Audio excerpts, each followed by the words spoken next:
దేవుణ్ణి మనము ధనం కావాలని కోరే విధానము సరైనటువంటిది కాదు. చాలా కష్టాల్లో ఉన్నాం, సమస్యలున్నాయి, అప్పులు చేసుకున్నాము, మేము దీని నుంచి బయటపడేటువంటిది ఎలాగా అని నన్ను అడుగుతూ ఉంటారు. నన్ను అడుగుతున్నారంటే ఇదే విధంగా మీరు దేవుణ్ణి కూడా అడుగుతూ ఉంటారు. ఇప్పుడు దైవాన్ని మనము కోరేటువంటి విధానము ఎలా ఉంది చెప్పండి? స్వామి, నాకు అప్పులు ఉన్నాయి, నా అప్పులు తీర్చు.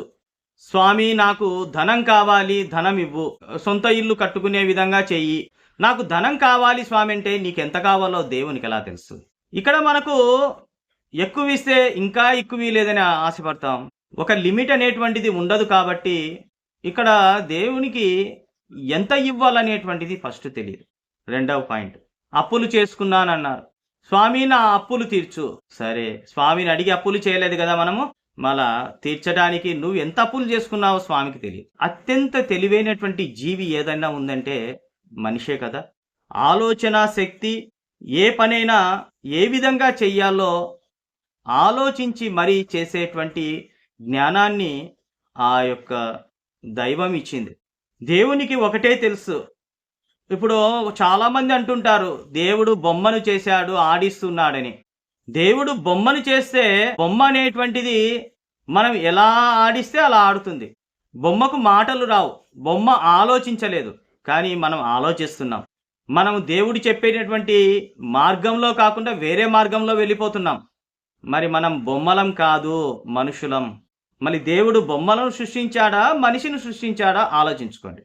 ఎంతటి జ్ఞానాన్ని మీకు ప్రసాదించినటువంటి ఆ దైవము అన్ని రకాలుగా సమస్యలను ఎదుర్కోవటానికి, నీకు కావలసినటువంటి విధంగా ఆహారాన్ని సంపాదించుకోవటానికి, నువ్వు ఎండకు వానకు తరచకుండా ఇల్లును నిర్మించుకోవడానికి ఆ దేవుడు నీకు జ్ఞానాన్ని ప్రసాదించాడు. అన్నిటినీ మనము పక్కన పెట్టి ఆ దేవుణ్ణి మనము మర్చిపోయి మనము మన ఇష్టానుసారంగా మనకి నచ్చినటువంటి మార్గంలో ప్రవేశించడం వలన దేవుని నుంచి ఎటువంటి సహకారం మనకు అందకుండా పోతుంది. కానీ దైవ మార్గంలో నడిచేటువంటి జ్ఞానాన్ని మాత్రం నీకే వదిలేశాడు. దైవ మార్గంలో నడిచేటువంటి ఏ వ్యక్తికి కూడా సమస్యలు రావు. దైవ మార్గంలో ఎవరైతే నడవడం లేదో వాళ్ళకే సమస్యలు వస్తున్నాయి. మేము ప్రతిరోజు పూజలు చేస్తున్నామండి, గుళ్ళు తిరుగుతున్నాము, వ్రతాలు చేశాము, హోమాలు చేశామని అంటే కాదు. మీ మనసులో నిత్యము దేవుడున్నాడా? మీ మనసులో నిత్యము ధనం ఉందా? ఫస్ట్ చెప్పండి. మీరు ధనాన్ని స్మరించినంత సేపు కూడా దేవుణ్ణి స్మరించడం లేదు. ప్రహ్లాదుడు వాళ్ళ తండ్రిని అంటాడు, నాకన్నా మీరే ఎక్కువగా నారాయణ నామాన్ని జపిస్తున్నారని, మీరే అసలైన భక్తులని అంటాడు. మీరు దేవునికి భక్తులా లేదా ధనానికి బానిసలా? ఇది మీరు తెలుసుకోవాల్సినటువంటి విషయం.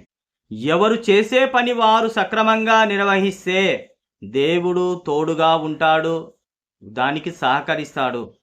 అలా కాకుండా విరుద్ధంగా వెళ్ళినప్పుడు మాత్రమే సమస్య వస్తుంది.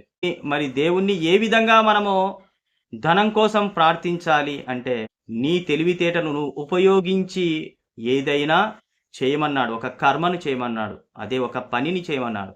అది సక్రమమైనటువంటి పని. ఆ పనిని చేస్తూ ఉన్నట్లయితే నీకు ధనం కూడా వస్తూ ఉంటుంది. కానీ ఎప్పుడైతే నువ్వు ధనం కావాలని వెళ్తూ ఉన్నావో, నువ్వు వెళ్తున్నంత వరకు నీకు దారి కనపడదు, వెళ్తూనే ఉంటావు. అంటే గమ్యం లేని జీవితాన్ని గడుపుతున్నావు. ఇందుకోసము దేవుని దగ్గర మనం ప్రార్థించాల్సినటువంటిది ఒక స్తోత్రమో శ్లోకమో అంతే. ప్రతినిత్యము నాకు ధనం కావాలని కోరుకోవడం అనేటువంటిది కూడా మనము చెయ్యకూడదు. మీకు తెలియకుండానే దేవుని నామస్మరణ, దేవుని పైన భక్తి, దేవుడంటే భయము ఎప్పుడైతే మీకు కలుగుతుందో ధనం గురించి ఆలోచించడం మీరు పక్కన పెడతారు.